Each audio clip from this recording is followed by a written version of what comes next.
Jnanatimrandasya Jnananjanashalakaya Chakshurunmilitam Yena Tasmai Shri Guruve Namaha Tavakarakamalavare Nakam Adbhuta Singha Lalita Hiranyakashipu Tanubringam Keshavadrita Narahari Rupa Jaya Jagadishare Jaya Jagadishare Jaya Jagadishare. Good evening, everybody. Welcome back to our daily, do you call it daily? What do you call something that you do every evening? I don't know, our regular evening gathering here at the Rishikesh Kirtan Fest, where we have our Q&A session from 7 until 8:30.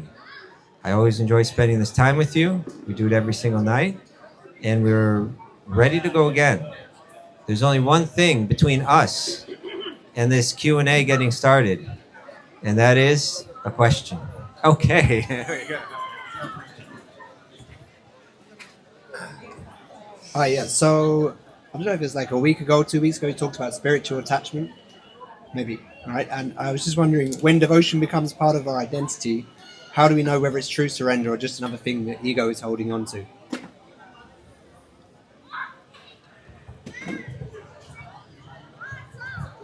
I suppose there are many ways you could handle that. Like one answer would be when you know,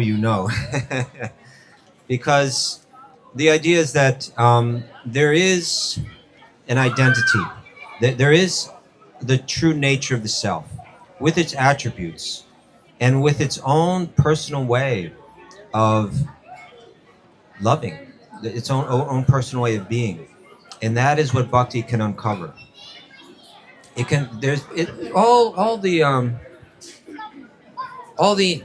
texts that speak of the nature of the self, like if you go back to Vedanta Sutra and so on, and into the Upanishads, they speak of this perfection, the perfection of the self, the self completely free of the flaws that are the nature of the material realm.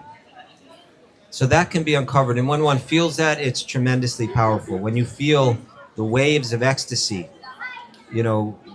moving through from your toes to the top of your head, and tears start to pour from your eyes and so on, then you'll know. So that's one way to say it. But I suppose we also want to know that we're on the right track as we're going there. Yeah.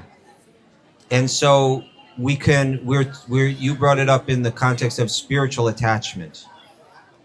That there are essentially two schools of Vedanta. One where the idea that attachments must all be let go of. And then when all the attachments are let go of, then there's nothing left but the self.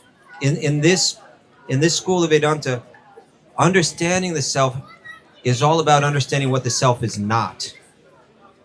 You eliminate everything that the self is not, and then you have the self. And commonly, the connection, there's so much background, but let me say this. And I've shared this on other evenings. Let's pause right where I was, and let's get a little background.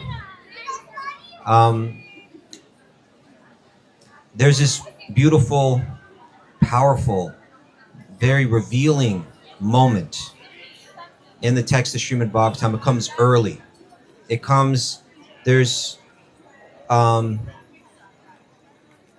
cantos in the Srimad Bhagavatam. That means like 12 big.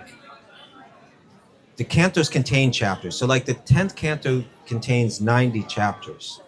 That's the largest of the cantos. So I don't know how many chapters there are in the Srimad Bhagavatam. But this comes in just the second chapter.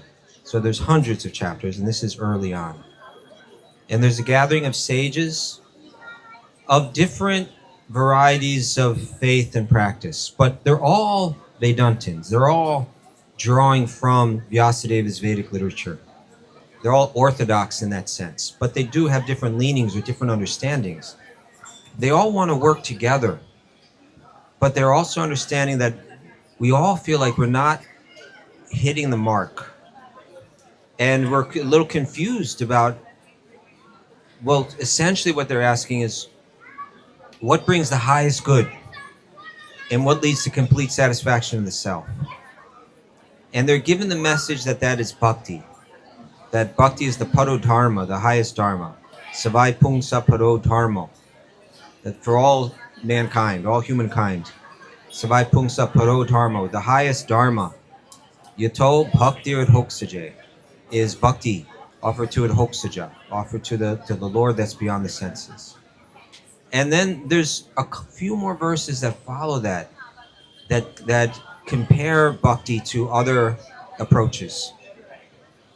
One of the approaches that it speaks to is the idea of being dutiful in this life, following the Vedic duties as they're given in the Vedic literatures. That means like being a good student, being a good married person, being a good retired person, being a good renunciate, or being a good employee, being a good business leader, being a good political leader, being a good spiritual leader. These are the 8 categories, different types of duties. There's sub-duties, subcategories there.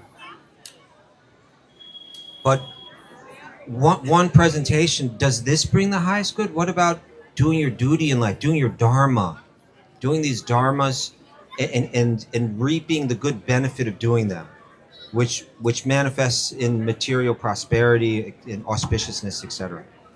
And then this answer is given that the duties that we do, even these Vedic duties, they should be done never to pursue material benefit. That if you're doing them for those reasons, you're really not seeing the full potential. You're really missing out on the opportunity of taking it higher. And then he says that these duties should be done solely for the purpose of tattva jignasu, of inquiring into the absolute truth. And this absolute truth, it means trying to understand what's behind everything, right? Like there's many truths in the world, and every one of those truths is relative to something prior to it. You know, like right now, we're in India. But the fact that we're in India is relative to something that came before, like how we got here. Or you could say is relative to something for how it became known as India. And that's dependent on something prior to that. And then so it always goes back. Or even if we said, well, I'm here now. Well, how did I get here? I had parents. Okay, so my existence is relative to them. How did they get here? They had parents. So their existence was relative to that. But if you go back, at some point you find the absolute truth. The truth that has always existed, the truth that will always exist, and the truth from which all other truths stem. That from which everything comes is the Supreme Brahman. That is the original. That is the Adi Purusha. All the duties that we do in life should be for inquiring into that absolute truth. This is going to tie into your question. I'm going to come back. So then the question is, well, what is the absolute truth? Is it a person? Is it an energy? How do we understand what is it that's behind everything and from which everything comes? And there's a very satisfying answer. For me, it's a very satisfying answer given. And this is a really important verse. Vedanti tat tattva vidas tattvam yaj jnanam advayam brahmeti paramatmeti bhagavan iti shabjate.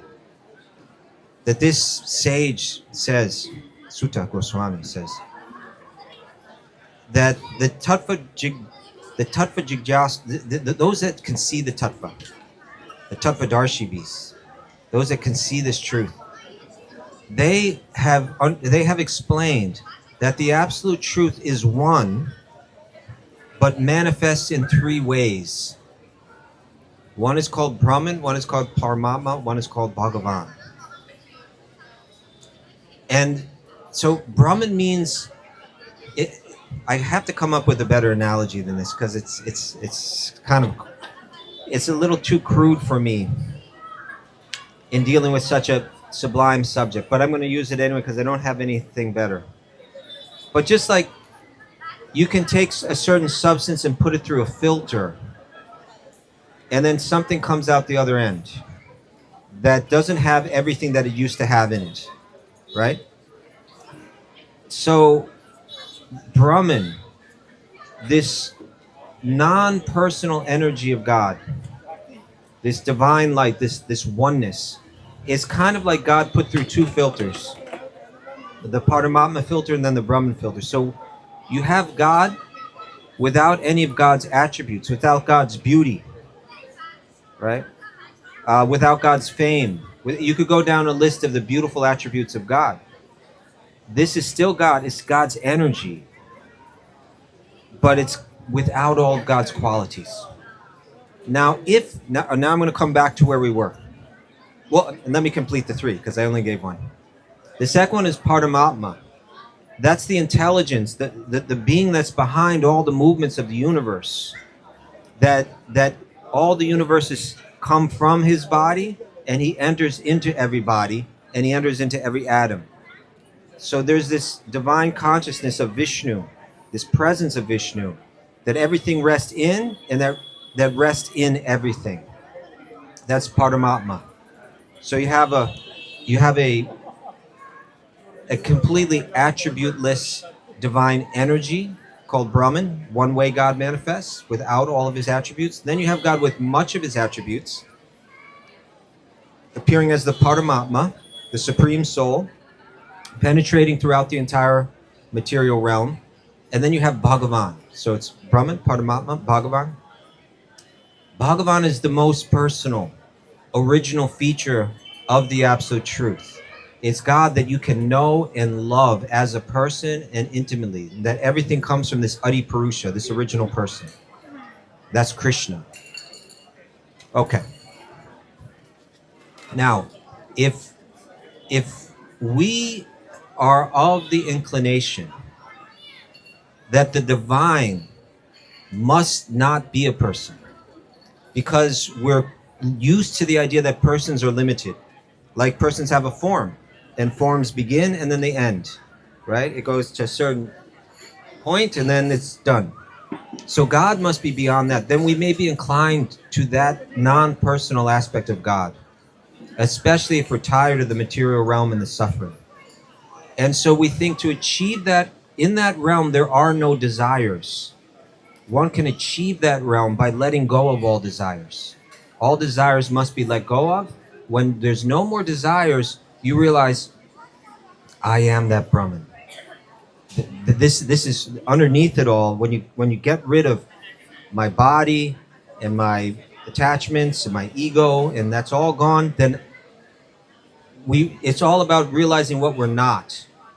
And then there's nothing left but peace, shanti, like this om, like that. There's just this oneness. So that's one school of Vedanta. But the other school of Vedanta says, no, there's more. There's Bhagavan. Bhagavan is, Brahman comes from Bhagavan. In the Bhagavad Gita, Krishna says, Brahmano hi pratishtaham. This form of Krishna, I am the basis of the impersonal Brahman. Brahmano hi pratishtaham. It's very interesting.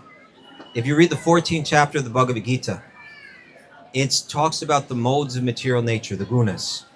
And it gives a whole list of how to understand them, how they manifest in different ways, all three.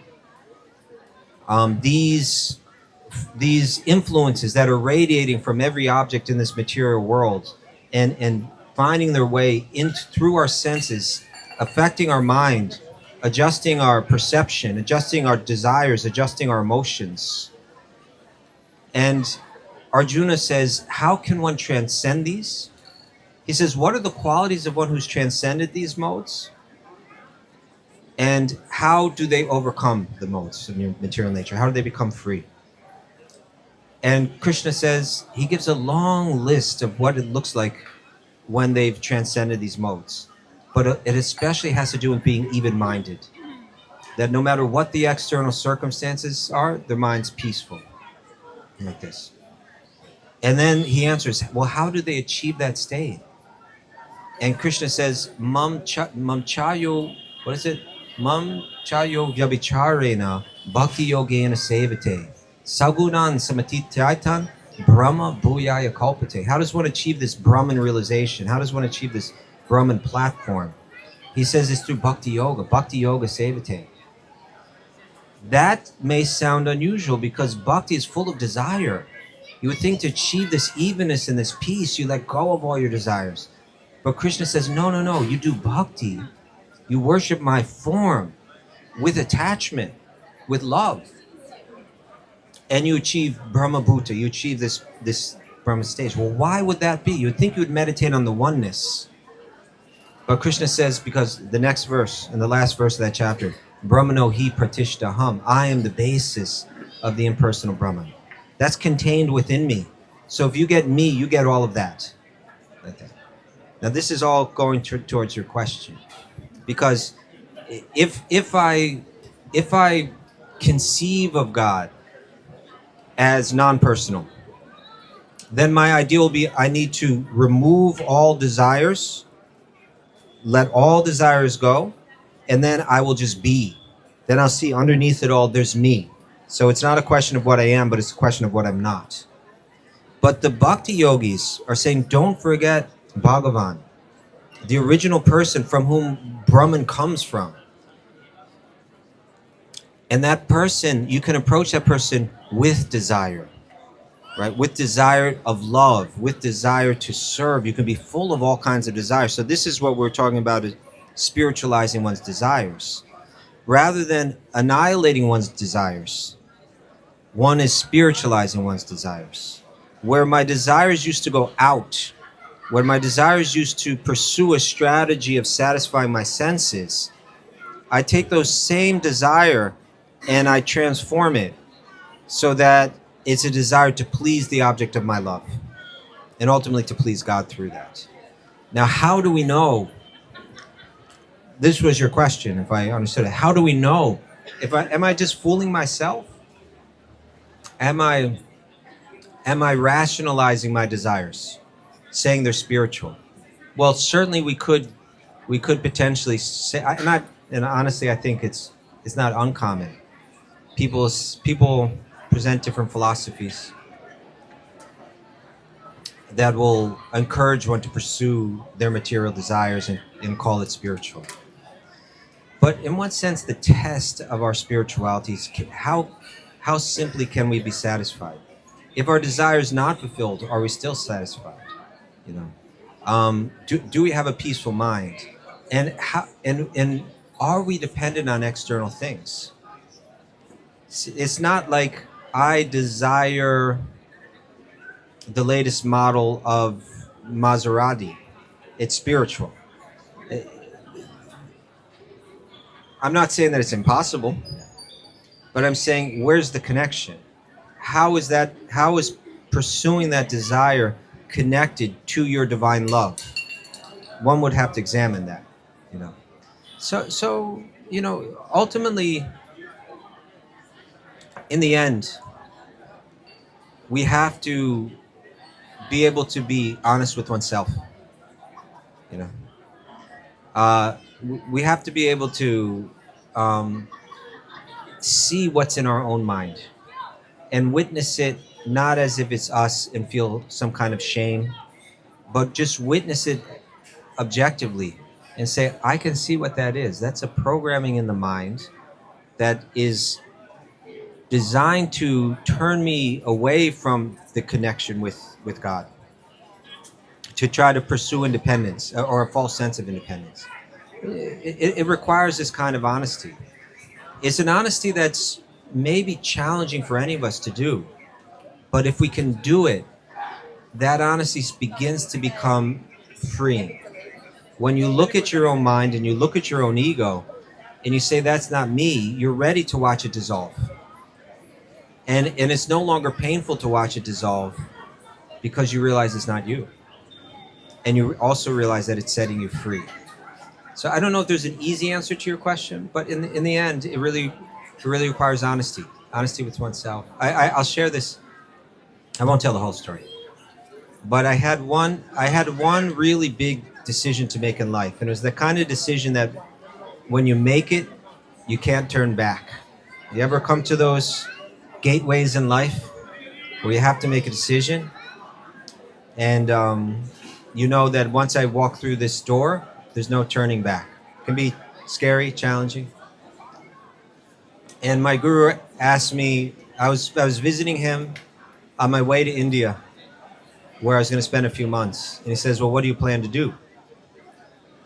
And I said, well, I'm going to India for a few months, so I suppose I have some time to think about it and contemplate it and pray and do some introspection and like this. And he said to me, that's not necessary. He says, everything that you need to know, you already know.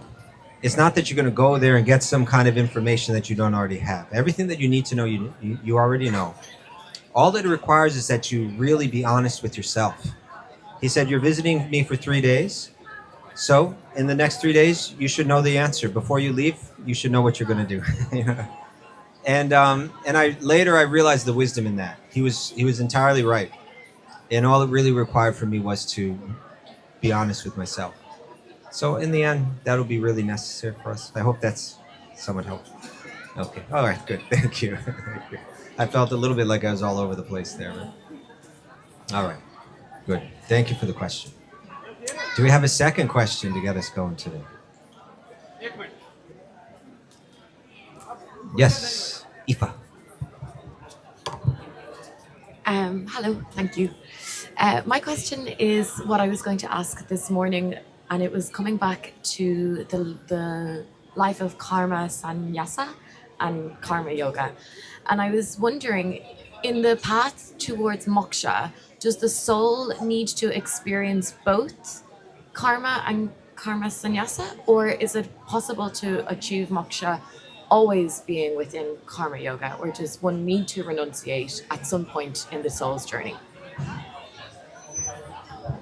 What the Bhagavad Gita is saying, so let me, just for those that weren't in the class this morning, there's a tension in the Bhagavad Gita that plays out over the first 6 chapters. It's really not concluded until the end of the 6th chapter. And it even is revisited in the 18th chapter. And even throughout the Gita, to some degree. But it's the theme in the first 6 chapters. In order to practice spirituality effectively, is it necessary to walk away from the world? And this again has to do with desires, right? When we're in this world, meaning, and especially, these things they're spoken of in very clear context when you place it within the culture of yoga or the culture of the Vedas. One's occupation, one's marital status, family status, one's stage in life. It was clear, your responsibilities and your obligations according to these things. And so the question is, to practice spirituality, must one walk away from those obligations? Those obligations are given in the Vedas. But then the Upanishads come along and they seem to say, walk away from all of that. Which one should one do? And the message that comes out is very clearly stated in the 5th chapter, beginning of the 5th chapter, is that one who applies himself well to either of these paths achieves the same goal. Okay, so then in other words, 2 ways of getting to the same place. Right? But in the Bhagavad Gita, Krishna's really, he in several places he's saying that the path of engagement in the world, karma yoga, is better than karma-sannyāsa. And in that 5th chapter, he'll say 2 reasons why it's better, in his opinion. He says because it's easier and it's faster. These are there. So it's not that one has to do both. Practically all of us begin engaged in the world. So the question is, do we stay there or do we walk away from it? And the Bhagavad Gita is really giving us strong encouragement to stay engaged, but do it with the knowledge and the wisdom of the yogi. Be a mother, but be a mother as a yogi. Be a father as a yogi, or husband or wife as a yogi. Be a business person as a yogi, or a political leader as a yogi, or a spiritual leader as a yogi, or an employee as a yogi. Be a student as a yogi, be a married person as a yogi, be a retired person as a yogi, be a renunciate as a yogi, whatever you do it with the insight, the contemplative mind, the inner sincerity, the knowledge and the detachment that a yogi has. And it doesn't matter what you're doing externally, that becomes the field of your contemplation. Okay. Thank you. That being said, a little practice of renunciation can be a healthy thing, even when you stay in this world. Taste it, you know. Have any of you ever done a Vipassana retreat before? You've done. Raise your hand if you've done a Vipassana retreat. I've never done it. It seems a little scary. Yes? I joke, I have two friends, the married couple, they met on a Vipassana retreat. We're like, what were you doing? Like blinking messages at each other? But to not talk, to sit alone for 10 days, for a lot of people, to do it for 1 hour is very challenging. Do it for 10 days with nothing, right? Zero. Your mind, I'd imagine after a few days, your mind is in places where it's never been before, right? And so sometimes these exercises of going into the mind can be helpful for us, a little helpful for self-realization. Yeah. So I think it's interesting. How do we apply renunciation in the practice of bhakti? Once, when I was a very new monk, right, as brahmacharya, I was in it a few years. And another young monk joined our group. And what my background was New York City, punk rock, downtown Manhattan, eclectic kind of weird world. This person's background was more like Buddhism, Advaita Vedanta. He came with that already. I didn't have any of that background going in. And he already had practiced, he might have done Vipassana retreats and these kind of things. He was into fasting, and he was into mauna vrata, silence. That is not generally the path that the bhakti yogis are practicing, right? But he could feel benefit from these practices. But when he came into the sangha of the bhakti yogis, they're like, we don't do this stuff. No, as a matter of fact, do some work around here, and chant some mantras and, and get in the kirtan and then stay busy. So he was being discouraged from applying this thing that it seemed quite natural to him, to engage in fasting, to engage in vows of silence. So I suppose it's a little difficult, like when you have this in you and everybody's telling you like you're wrong, and often like in spiritual sanghas, there's different levels of maturity about how to respond to these things and get to their essence. So he asked my guru, I've been practicing, I read the Vedic text and it seems like these can be helpful, but everybody's telling me that I shouldn't be doing them. That's not our path. I really like this path. I like Krishna. I love your explanations of Bhagavad Gita and all these things. What do I do? And so my guru said this. He said, you like to practice silence. So he said, we chant 16 rounds of japa every day. So while you're chanting japa, take a vow. I will not speak to anyone during this time period, right? Just this mantra, controlling one's words this way. So he said, make that your mauna vrata. That I just when I chant, I don't talk to anyone. Because a lot of us have bad habits. Because we're not so focused, we chant and then we talk a little bit. And he said, so you got this ability to concentrate like this, to remain silent. Take that drive that you have and take a vow. I sit for 2 hours every day. I chant my 16 rounds of japa and I won't talk to anybody while I'm doing it. And he said, okay, I like that. Right? And he said, as far as fasting, he said, commonly we fast on Ekadashis. Many of the devotees fast just from grains and beans on Ekadasi. So he said that on that day, it comes up every 2 weeks, then you fast entirely on that day. That's a day that's ideal for developing one's bhakti. There's a mysticism in that day that by increasing one's hearing and one's chanting and minimizing one's other external activities, that it's very powerful. So he said, on those days, you fast entirely. And that was an answer that he could, finally he went to the top, and he got the answer that didn't discourage his natural call to renunciation, but engaged it in a way that was harmonious with the path to bhakti. So if we have a taste for these things, with good instruction, we can see how to engage them all. That makes sense?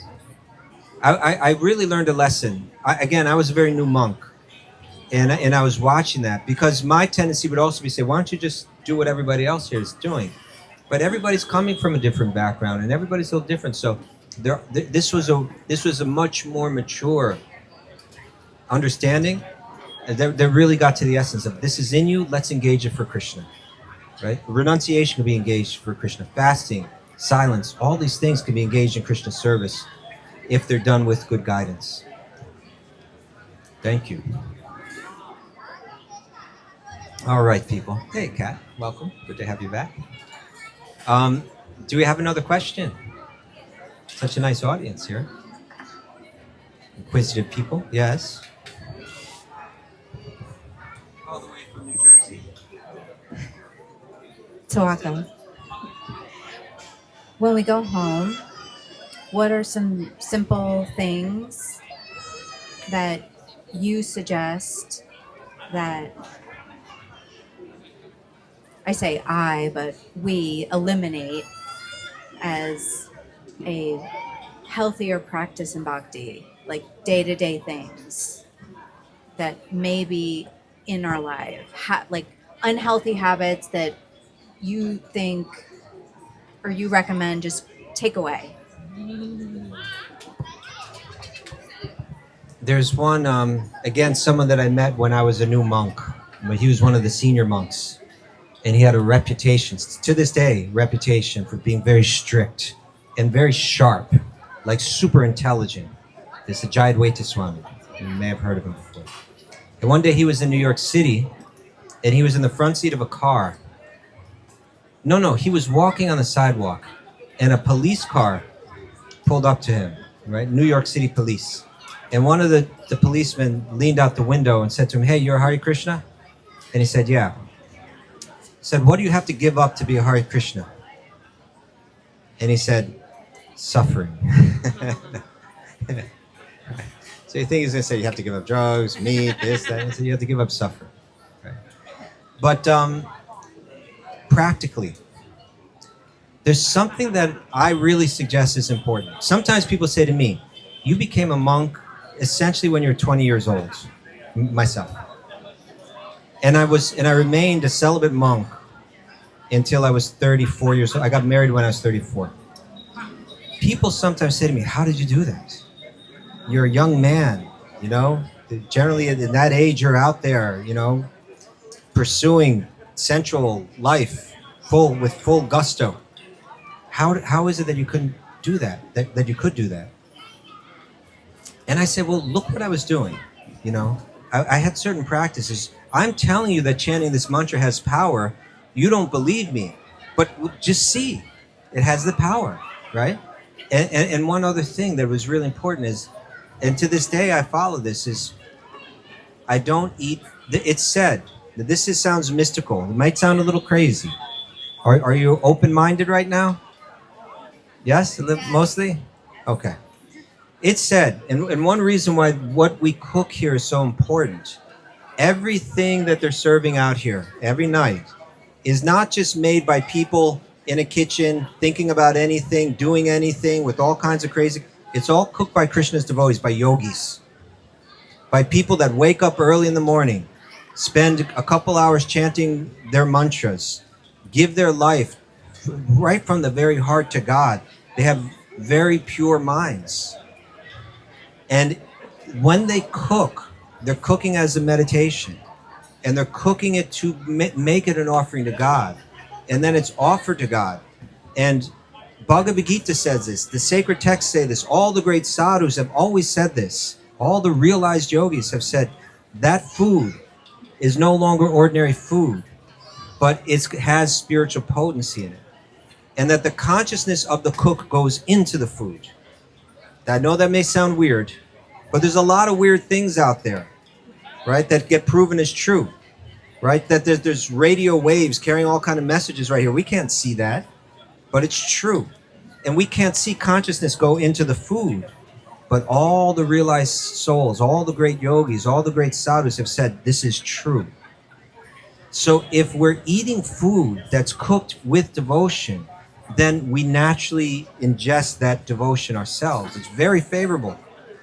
And if we eat food that's cooked by non-devotees, think about this. Think about this carefully, because your question is such a good one. You're going to go home. You're going to leave this place where everything's centered around your spiritual life and God. You go back into the Western world where everything seems to be spinning the other direction. How do I maintain this? What do I need to let go of? One real important thing I say is, if you're working hard to purify your own thoughts, to elevate your own thoughts, to continue to evolve so that your thoughts become pure and pristine and fully spiritual. You're working hard to do that. And then you go eat someone else's consciousness who's not doing that at all. It's like you're trying to start a fire and you're pouring water on it at the same time. And people may not take it so seriously because you can't see it. You can't see the consciousness going in. But my point is, you ask, how was I celibate monk my whole life? How was I able to dedicate myself? I was only eating food that was cooked by deeply spiritual yogis. And I was never eating anything that was cooked by materialists. And that makes a huge difference. A huge difference so that you can walk through this world relatively indifferent to all of the distractions and all of the temptations and all the diversions. To have strength, to have a really strong, firm foundation in one's practice. What you eat is really important. So there's many things that we could say to answer your question, but I think that's one that slips by a lot of people. In the early days of the Krishna consciousness movement, when you got into it, like generally the pattern is, first you get some introduction to it, and it makes some sense, and you see these people and they seem to be onto something good, that your faith is born. And then you begin to associate more with those people, and that faith continues to grow.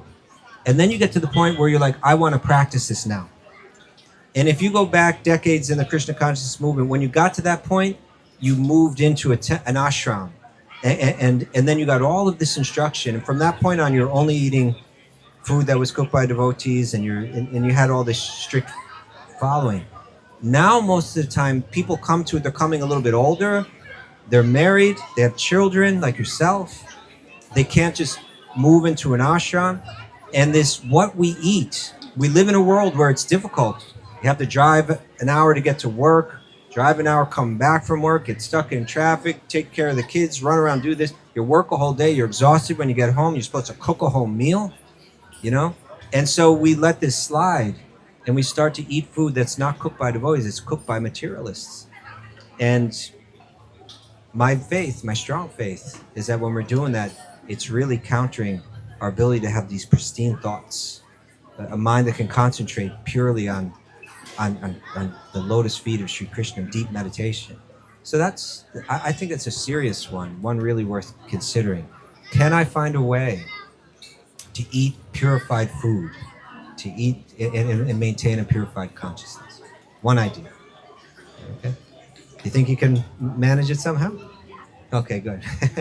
If we're determined, we'll do it. We'll find a way to do it. Yeah, that's right. Thank you. Kat. Thank you. This kind of has a long wind up, but it's important, which is that yesterday after Holi, myself and 4 other more advanced devotees were in a kind of secluded part of the Ganga. And I think we saw the same man that I heard that you saw drowning. And he came in the police boat right up to where we were. And it was just 5 of us on this beach. And then this man who was dead at that point. And we kind of watched this whole ordeal happen. The police trying to revive him and everything. And that's why I skipped your class yesterday, because I was so sad and I couldn't go to bed until like 4 a.m. And I'm so bummed because I heard you answered something related to this anyway. But they all dropped down immediately into the Maha Mantra. And it was so beautiful to witness them do that and hold the space for this human being who's gone on to a different place. There were a few other stragglers who didn't really know what to do, but the devotees did. And it was like, so like for me as a beginner practitioner, like the juxtaposition of all these like random people who are like, oh my gosh, death is so scary, what are we gonna do? And then the devotees who were so solid in their practice and their love of Krishna. My God, I feel like I've been reborn because of this moment. But chanting the Maha Mantra, I didn't know how to feel about it, because in my head, Hare Krishna, Krishna is this playful, happy, joyful being. And here I am in the face of death, of destruction. And when I think of Hare Krishna, I think of Kirtan and this ecstatic joy. And I just wonder, should I learn other mantras to tap into Shiva and Vishnu and other flavors of gods who, might quote unquote better suit that moment of sadness? Or is the Maha Mantra just applicable to everything and it's all about Krishna? Yes, sorry. Thank you. Okay, that was a really good question. And to fill everybody in, there was, I suppose you could say, a tragedy that we witnessed, but there's another way that I'm looking at it too. And what you're saying is making me feel more that way. But I was with a few friends yesterday, further up the Ganga, and we were in a perfectly idyllic situation. We're under a banyan tree. We're reading the sacred text, the Sri Chaitanya Charitamrita, and having a really wonderful discussion about it. And just below us, it was a very secluded place, and just below us was a small little beach. After we had read for an hour and a half or 2 hours together, I went in, I took my bath in the Ganges River, in the Ganga. I chanted my Gayatri mantra there. I got out, I was drying myself off, getting dressed. I was with another friend. And then we noticed that on the other side of the river, there were some people that were in the water, and two of them seemed to be struggling. And then we realized, oh, this person, they're drowning. And they were able to get one person out, but the other person, they couldn't get out. And he was struggling and struggling. And I began to realize he's not going to make it. There's nothing that we could do. It was a very wide river and an extreme. If we even tried to swim, we would have been swept. We may have drowned, but we would have been swept far away from him. And his friends, I don't think any of them swam, and they couldn't extend anything out to him. So once we really realized what we were watching, we all found this, when we talked to each other later, we found out we all did the same thing. Gabriella was there. She was chanting the Shringa mantras for this person, chanting the prayers for protection. I was chanting Maha Mantra. I had other friends there saying prayers. Everyone was praying in a different way. This soul, we don't know his journey. We don't know what he was like. For all I know, he was partying on Holi and got into the water when he shouldn't have. Or for all I know, he was a very saintly, deeply spiritual person. I don't know. What I do know is that he passed away in a channel of powerful divine mercy that flows from the top of the universe down into the darker regions, just for the purpose of giving people a grace that they don't deserve. And I know that there are yogis chanting for his benefit. And as he died, and as his body was recovered, then there are more yogis chanting again. So, although it felt tragic, at the same time, perhaps that person is situated right at this very moment in a sense of total divine spiritual gratitude and peace. But in any case, so to your question, the Maha Mantra, is this, when you chant the Maha Mantra, you're thinking of joy and dancing and these things. But when you think of the Maha Mantra, it's said that all other mantras are in this mantra. Just as everything is within Krishna, everything is within this mantra. when we think, you're thinking of Krishna in one way, and it's a beautiful way that you think of him that way. But Krishna is also understood as the Ashraya. He is the shelter. He is the support. He is the root of all existence. So when we chant Krishna's name, when we invoke the presence of Krishna, you're invoking the ultimate shelter. Really, in one sense, we move through this world thinking that we're finding shelter outside of the realm of Krishna's grace. But it's almost like, sometimes Maharaj, was it you that was telling the story? Was it yesterday about how you kind of left home at one point when you were very young? And, sometimes kids say, I've had enough, I'm living at home and I'm leaving now. And then the parents say, okay, go ahead. And then you turn to the parent, but I need some money.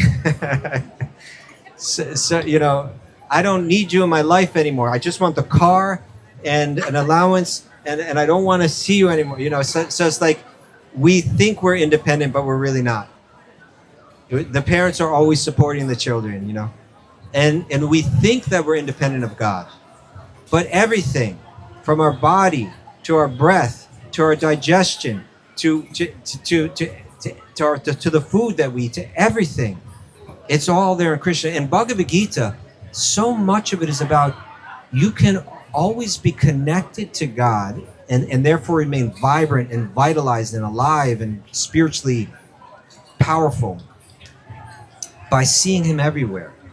And so in the 7th chapter, in the 10th chapter, in the 15th chapter, so many places he's saying how you can see him and realize him. In the 15th chapter, he's saying, I'm the light of the sun, I'm the light of the moon. I'm the fire of digestion. I'm in the heart of every living being. He's showing how everything is resting on him. Brahmano hi pratishtaham, the supreme Brahman is resting on me. He's called Vishvambara. He is the shelter of every being in the universe. He really is there's no better presence to invoke than Krishna in a moment like that. And there's no better way to invoke his presence than his name. And there's no more powerful presentation of his name than the combination of the syllables of the Maha Mantra. So I don't think you need to find something outside that, but I think the more that you understand about what this mantra is, the more you'll see how it's appropriate. It's appropriate for any condition. I have one friend, he's just also like a mentor to me when I was a young monk. He wasn't a monk, he was a married man, but he was a dynamic presenter of bhakti, really creative and full of enthusiasm. One time my friend picked him up in an airport. It was in Texas. Have you been to Texas before? In Texas, there's so much space. And every highway has this called like a feeder road that goes along the side of it. And as he was picked up from the airport and he was being driven back to where he was going to stay, he was on the highway and he was looking down, and off the feeder road, there was a parking lot and a building and a lot of people, Indian people, all dressed up, going into the building. And he said to the person that was driving, what's going on over there? And he said, well, it looks like it's an Indian wedding. And he said, let's go visit that. Let's go see what's going on over there. Really? Okay. They went right into the wedding, and they said, what's more auspicious than chanting the Maha Mantra there? And they're like, yes. And then they led the whole Kirtan. They got everybody going in Kirtan. So whether it's a wedding or a funeral, whether it's a birth, or coming of age, or growing old or dying, whether it's a happy celebration or a great tragedy, whatever it is, this mantra is entirely appropriate to chant. And it'll bring auspiciousness under any condition. What is it? Om apavitra. When we're chanting this the other day when we're doing our ceremony. Om apavitra pavitro va sarvavastang gatopi va yat smaret pundarikaksha sabhyaya bhyantara suchi. The fact is this world is an inauspicious place, right? It has a place with so much impurity. But this verse is saying whether you're pure or impure or anywhere in between, if you always remember Yat Smaret, Smarna, remember, meditate on Pundarikaksha, Lord Krishna, who's got these beautiful lotus-like eyes. Sabhyaya Bhyantara Suchi, you're pure under any condition. It's as simple as that. It doesn't even require this other Vedic mantras or other purificatory processes or big sacrifices or rituals. Simply remember Krishna, and it brings purity and auspiciousness into any circumstance. But, you know, it was hard for you, it was hard for us to watch. But I think, as you said, it's also can be important for us to see too. You know, there's a type of yogi that they go to, like Varanasi, which is where people bring, it's maybe the most famous place in India to bring your family members for a funeral, and then the cremation with all the rituals and mantras, and then the ashes are thrown in the Ganges. And some of these yogis go there to watch the bodies burn, right? You know, it's not only in this tradition. In the Christian tradition, they have these places called the catacombs. Heard of the catacombs? There's a big one in Rome. One of my friends went there, and it's everything in there is made out of skeletons, like hundreds and hundreds of skeletons, doing all kind of different things. But the idea is you go in there and you think about death. And as you walk in, there's a sign, and it's a skeleton holding up the sign. Do you know what the sign says? It says, "As you are, we once were. And as we are, you will soon be." It's sobering. We try to push this into the back of our mind. We try to push these ideas down into our subconscious. But they're in the subconscious, but it's always playing in the background. And so as we move through life, we maybe not be trying to think about death, but there's a tension and there's an anxiety that's there in the background. There's a fear that's there because we're not processing the truth. We're trying to avoid the truth. So these texts in in Bhagavad Gita, Srimad Bhagavatam, these texts give us the tools to process this vital and grave information that we are all going to die very soon. But it helps us process it in a way that we're no longer fearful of it. We can either have the fear playing subtly in the background, or we can process it right now, or process it continually, so that rather than it playing out as fear, it's playing out as truth. And then the yogi can actually transcend death. So I think both you and I can say, although that wasn't easy to see, in one sense, it was the hand of God that gave us that brought ourselves to cross paths with that incident. And it's something that you and I can both think about for the rest of our life. And it can play a role in our own freedom, in our own transcendence. Thank you, Kat. Nice questions tonight. Any more? Yes. I'm not sure how this is going to come out, but the Maha Mantra. I hear like the sunshine doesn't discriminate between falls anywhere, and so the bhakti ladder beach grows, and then so do the weeds. Strongly. And there's so many offences we made in the chanting and glorifying the Lord. And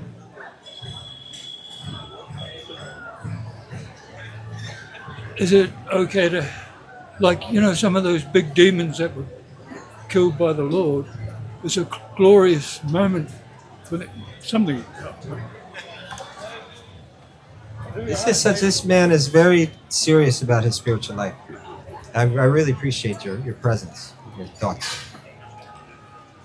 When you hear this chanting, it may just seem like, I'll be quite frank with you. The first time I ever saw devotees of Krishna, I was probably 15 years old. I was sitting in a place in New York City called Washington Square Park. How many of you have been to Washington Square Park before? Okay. It's a popular meeting place. As a kid, there were a couple parks that I would hang out in, and that was one of them. And I was there. I would hang out there all day, like every day.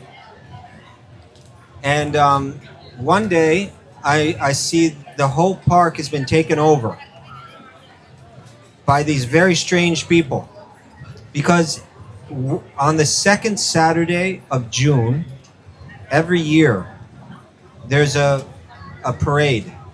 It's not just an ordinary parade, but it's a ritual that goes back for many, nobody knows how far back it goes. That originates in India, and it's a bhakti parade and festival. So this parade comes down Fifth Avenue in New York City. Then it was coming from 59th Street all the way to Washington Square Park, which is about 50 blocks away. And then the park has a big festival going on with all kind of displays, kind of like this, but more, you know. And I saw that these strange, shaven-headed, orange-wearing people have taken over the park. Who gave them the right to do this? Was what I was thinking. And they were chanting this mantra over and over and over again. And to me, it seemed kind of silly. And sometimes I would hear the descriptions that you just chant this and everything changes. And I was like, come on. It's like saying abracadabra and things, poof. What are you trying to say? So I was entirely ignorant of the sophistication, the depth of the philosophy and the theology and the practices that this chanting grows out of. But those that approach it seriously, they're not just mindlessly babbling something, but they know something about the nature of sound. How actually, even, physicists say this, that everything in existence is vibrating. So in that sense, everything is sound.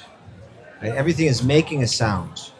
And sound is what makes the universe start. It's where it comes from. It's said like that in the Vedic scriptures, and even in the Christian Bible. What does it say? In the beginning there was the Word, and the Word was with God, and the Word was God. Right? It's if you think about it, it's saying the same thing. So there's not only this practice, but there's a whole theology behind the practice, a whole type of yoga involved in this chanting. Everybody that's chanting and leading these kirtans, they're a serious yogi that not only comes here and leads a big popular public kirtan, but they also, on their own, they take their beads and they chant the same mantra, a couple hours a day, and they know that there's a science behind it, that there's based on one's attention, one's focus, one's mood, that they can elevate that chanting to higher and higher levels. And so all that's like really, really important to them. And so this is, I believe, like where your question had something to do with, that that there's a lot to it, right? I'm forgetting part of the question. Yeah. The offences that we would commit against the holy name, or those, it's better to have a relationship with the Lord in an offensive manner than not at all, like for the sake of those demons and like that Krishna had to take out. Okay. Oh, gotcha. Yeah. I think I understand what you're saying. It's said. This is really interesting. Again, it's a very amazing theology and everything. But it's said that I just quoted a verse, Yat smaret pundarikaksha savyaya bhyantara, that simply by remembering Krishna, smaret means to remember, that simply by remembering everything becomes purified. So it's said that there are people, there's one way to always remember someone is when you really love them. When you really love someone, they're always on your mind. And there's another way that someone can always be on your mind. When you really hate them. They can dominate your thoughts. And so what these texts are saying is because Krishna is the supreme purifier, that no matter how you're thinking of him, you get purified, even if it's unfavorable. And so all of, sometimes we hear these stories about Krishna. He seems to be killing people a lot. And it's like, well, why is he doing that? But we don't understand. Just like I said, when we saw this person die in the Ganges, it seemed like a horrible tragedy. But perhaps it wasn't a tragedy at all. Perhaps this person, one moment was struggling in the water, and the next moment he saw a beautiful goddess riding on a crocodile, coming down that river, taking him by the hand, comforting him, delivering him, So these demons that were killed by Krishna, it said they all attain liberation. They all attain liberation because they're dying in the presence of the Supreme.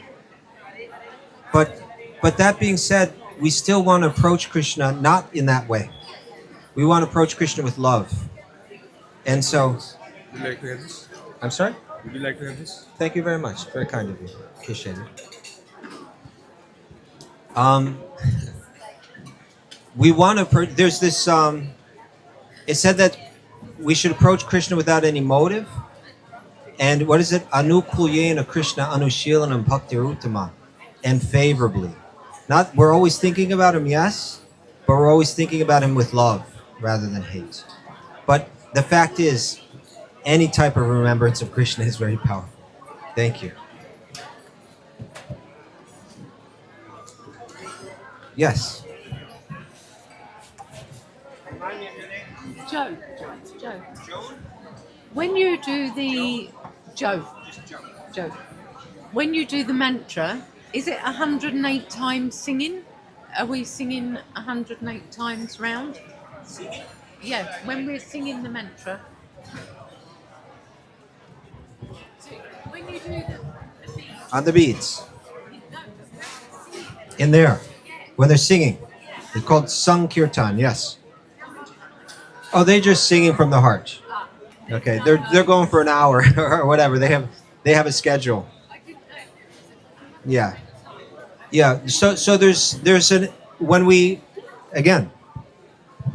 when one is initiated into this lineage, when one says, this is my path, I want to follow it for the rest of my life until its conclusion, I want to be directed by an expert in it, then one approaches that expert and says, please initiate me into this practice of bhakti yoga.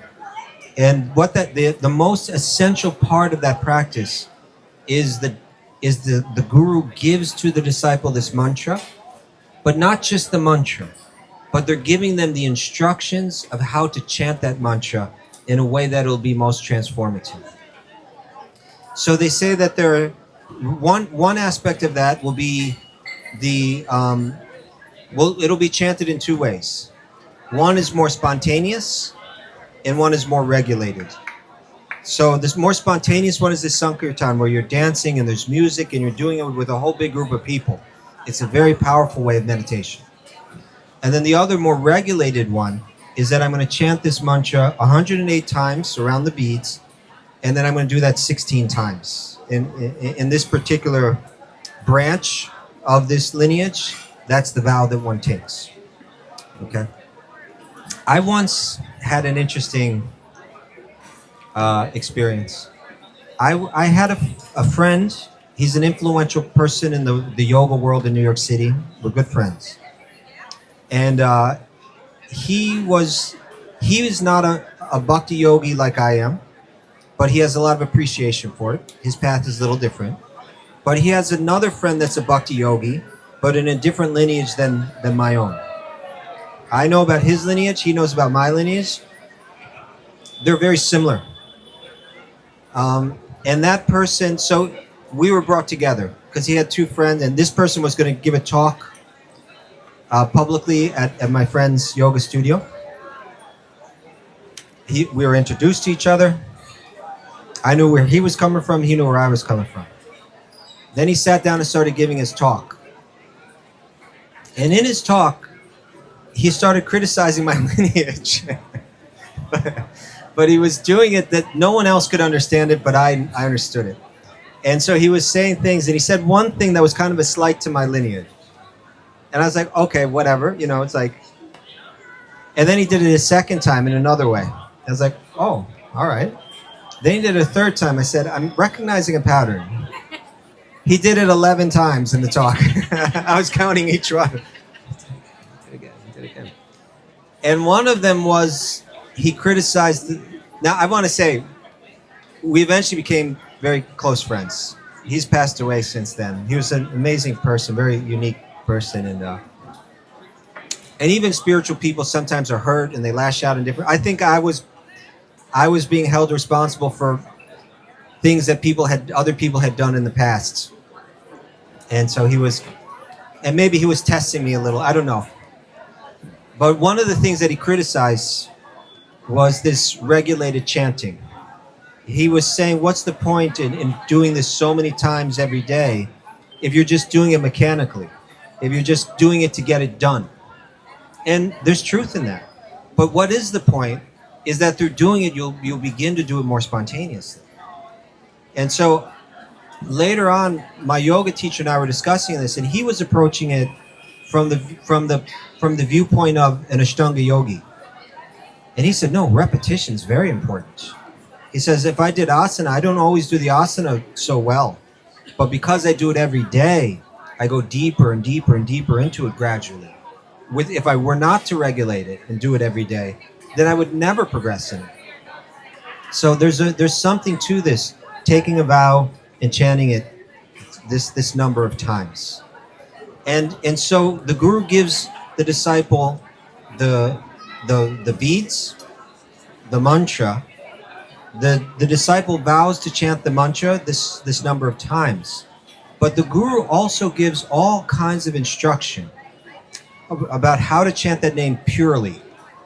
And that means it definitely is involved. Concentration and meditation is definitely really essential to that. But it's not just when you're chanting the mantra. It's actually how you live your entire life. And this is really important. There's one verse spoken by one of the greatest teachers in Bhakti Yoga, Srila Rupa Goswami. And this verse is this verse doesn't come from Rupa Goswami. This verse comes from Sri Chaitanya himself. And he prays this, Trinadapi Sunichena. One should be more humble than a blade of grass. These are instructions, right? Yoga instructions. Be more humble than a blade of grass. I don't need to be the center of attention. If there's some slight that comes my way, it doesn't bother me. I'm humble. A blade of grass, you step on it, it just bends right down, you walk away, it gradually comes back up, it doesn't complain at all. Be like that. Be like that blade of grass. More humble than a blade of grass. Be more tolerant than a tree. Srinadapi sunichena todor, tree. Todor iva suhishnuna. Be more tolerant than a tree. Are we going to go through this world complaining about everything that's wrong or every wrong that's been done to us? Or are we going to be full of animosity? Are we going to be full of, what's the word I'm looking for? Resentment? Complaining? This is wrong. Or can we learn to tolerate? Let it be. Be more humble than a blade of grass. Be more tolerant than a tree. Amanena manadena. Offer all respects to every single living being in this world. Show the respect that's due to a pure spirit soul. See everyone as the pure soul underneath and show respect to everyone. Don't disrespect anyone. And don't demand respect for oneself. We don't need the validation of everybody in this world. If we try to get it, we'll never get it and we'll go crazy.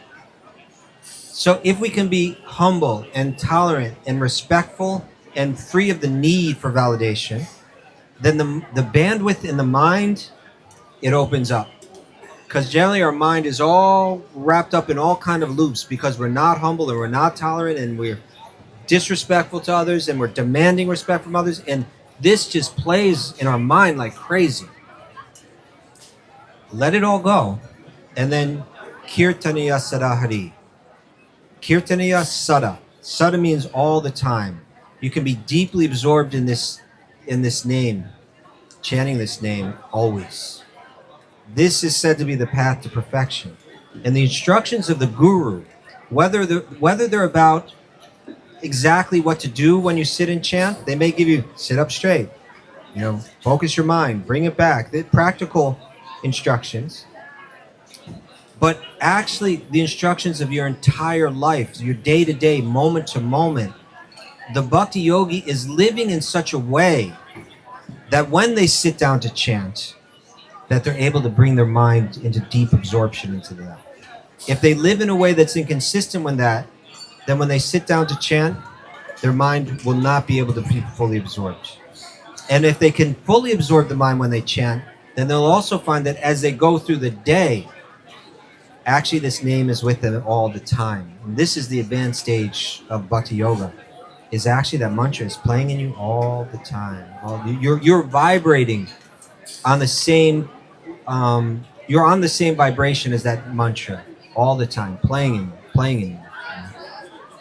So there's a lot. It's a very rich theology of this chanting of this mantra. Is that okay? Thank you. That's a good question. Yes. Is there an objective criterion for determine the true religion? Objective criterion to determine the true religion. Is there an objective criterion to determine the true religion? I would say yes.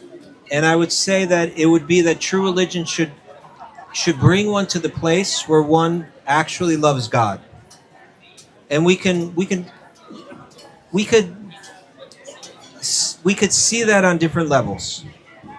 In other words, if we truly love God, we should be able to have a peaceful mind under any circumstance, because it's the external things that disturb us, that disturb our mind. But if we're connected to God in love, God is stable. God is the stable thing. If we're connected to God in love, we can remain stable even though the world is unstable. If we love God, we should be able to see God everywhere in every living being. If we love God, we should be able to feel the presence of God within our own heart and feel an inner happiness regardless of what the external circumstances are. So whatever your religion it is, if it's delivering that, then it's true religion, right? Then it actually works. That's the criterion, right? We should see a person that's steady under any circumstances, feeling bliss within their own self, feeling love for every living being. We should see this in that. One thing that always really caught my attention once. Oh, Chabaji, could you pull up Black Elk? You know the statement? You got it? Okay, but you can search the first piece. The first piece.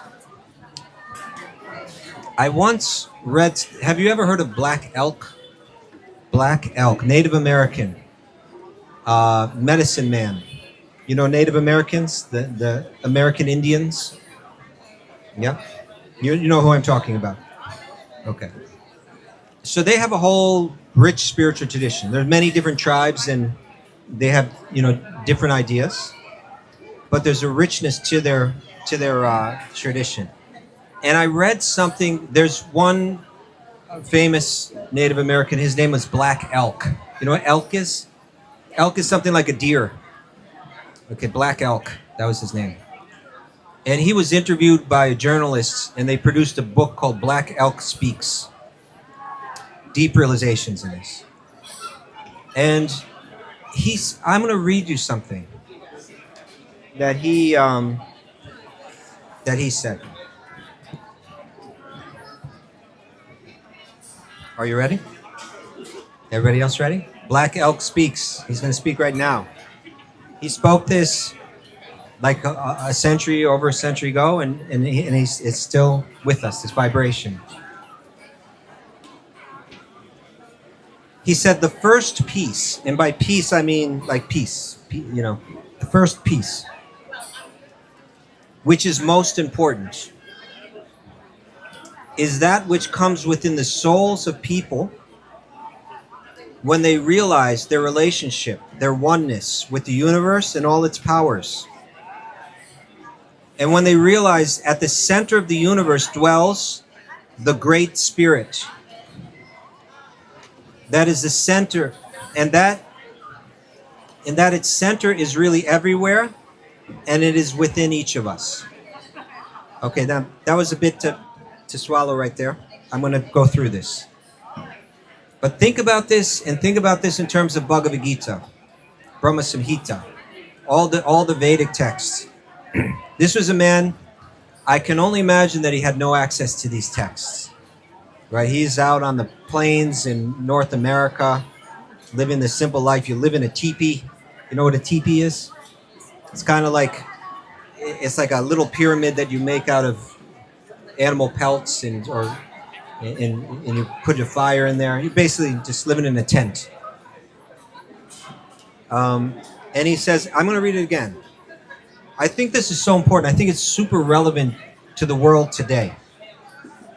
The first piece, he's going to say there are three different levels of peace. The peace that we find within ourselves, the peace that we find in our community, and the peace that we find between nations. Three pieces. But he says the first piece is the most important, the one that we find within ourselves. Nowadays, if you do that, if you dedicate yourself to finding your peace and your connection with God within, a lot of people say you're spiritually bypassing. But Black Elk didn't see it that way. Because what he says, I don't have the quote here, but he says that from that first piece, and only if we attain that first piece, will we ever have peace within our communities or between our nations. We can't have peace between our nations if we're not internally realizing peace within. It's very logical, right? And when one feels it, they know it. So he says, again, the first piece, which is most important of the three, is that which comes within the souls of people when they realize their relationship, their oneness with the universe and all its powers, and when they realize that at the center of the universe dwells the Great Spirit. What is the Sanskrit word for the Great Spirit? Paramatma, right? Atma means the spirit. Param, you could say, means the Great Spirit. He says that the Great Spirit is at the center of the universe, that everything is in that Great Spirit, and that Spirit is in everything. This is exactly what the yogis say about the Paramatma. That everything is within the Paramatma, and the Paramatma was, right? We quoted this verse the other night.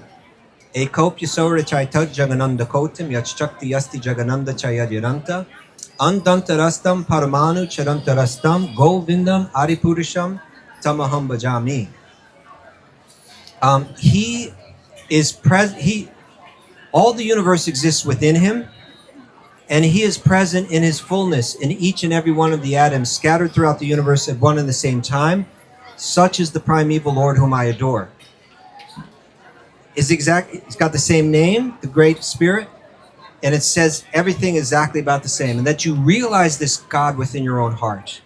And when you realize God within your own heart, then you see God everywhere. It's exactly what Bhagavad Gita is saying. You read the 6th chapter of Bhagavad Gita, right? So, in my mind, he's practicing the true religion because he realized all that you're meant to realize, even though he was doing it completely different from another part of the world that had no access to these particular texts. So we should see this. If the religion is true, one should get these realizations. God is within me. Same God is within you. We are made of that God's energy. Everything is in that God. That God is in everything. Through that, I've attained internal peace. By that, I'm able to have peace with you. Together, if we all have that, then we can have peace with the next nation. That's the true religion. We should be able to see it manifest. It's the term you used was, you said, I'm forgetting the term that you used. The criterion. That's the criteria. There is a criteria. It is tangible. It's not just something that's ephemeral and you can't get your hands around it. There is something that we should be able to see. And it looks like that. Thank you. That's a very nice question. All right, everybody. What a wonderful way to spend the evening. Thank you all so much. I really enjoyed spending this time with you. Tomorrow morning, my friend Yogi Charu, who's right back there. Class tomorrow morning? Okay, another Yogi Charu won't be. Okay. Oh, you have a workshop at 11? Is that a yoga nidra? Meditation. This, if you want a really good meditation teacher, this is your man here, Yogi Charu. He's doing a workshop at 11 a.m. in that hall. It's free. Believe me, it's worth checking out. Otherwise, there's another yoga class at 8 a.m. I'll be doing a class on bhakti and yoga philosophy tomorrow morning from 9 till 10. So a lot going on. Always kirtan, always prasadam, always nice sangha. If you would like to hear more of these talks, hear the previous Q&As or later ones or other classes, please speak to Gabriella here. She will make all of that accessible for you. Thank you all so very much. What a joy to be with you. Hari Om Tat Sat.